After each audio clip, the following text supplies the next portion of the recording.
Ça y est, c'est le moment d'échanger aussi la plaque de la Toyota Aurus. Et pendant que je le fais, j'avais quelques pensées. Si notamment, tu te demandes, mais quand tu vas acheter un véhicule dans l'Union européenne, quelles sont en gros les étapes? L'étape déjà, c'est de trouver le véhicule.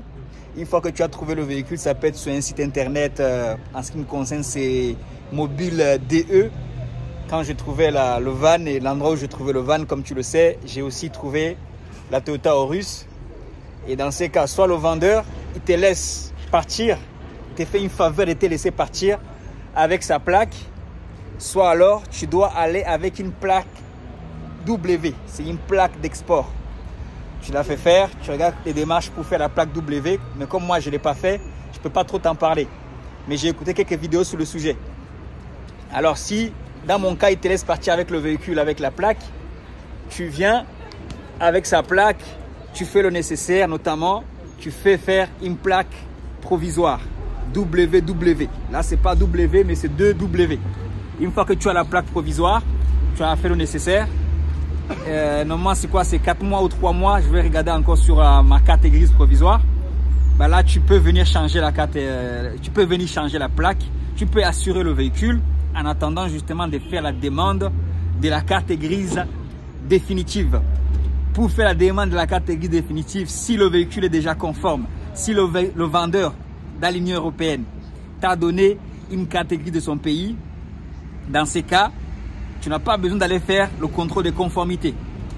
Tu as juste besoin de demander un quitus fiscal, ce qu'ils appellent un quitus fiscal sur le site des impôts.gouv, quelque chose comme ça, au gouvernement. Tu vois ce que je veux dire?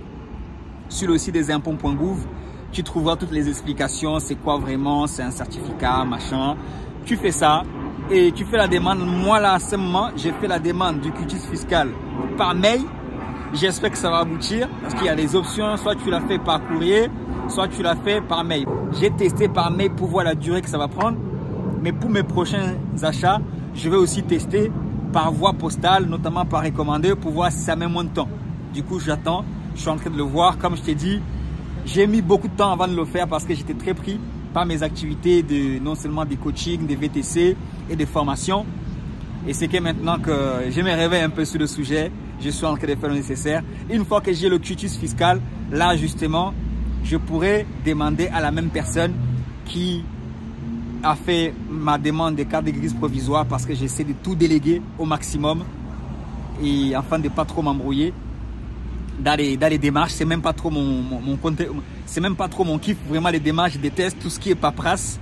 Donc au maximum, j'essaie de payer des frais de service pour qu'on le fasse pour moi. Comme d'habitude, hein, même mes cartes grises, je ne les fais jamais tout seul. C'est rare que, j'ai jamais, à part toutes mes premières voitures en tant que particulier que j'avais fait à la préfecture à l'époque, il y a une dizaine d'années.